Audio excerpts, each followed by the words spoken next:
Hi అండి. ఈ comment పెట్టినామా అన్నం తింటుందో గడ్డి తింటుందో నాకైతే అర్థం కావట్లేదు.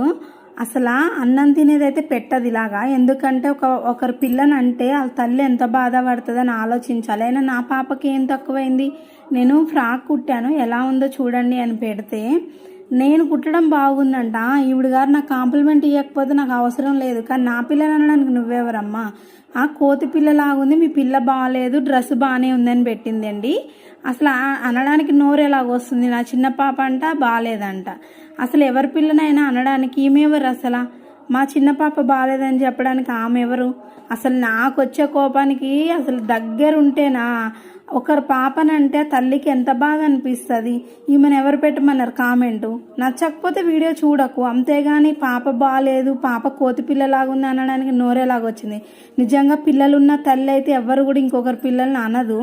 అది అసలు ఆడదో కాదో కూడా అర్థం కావట్లేదు.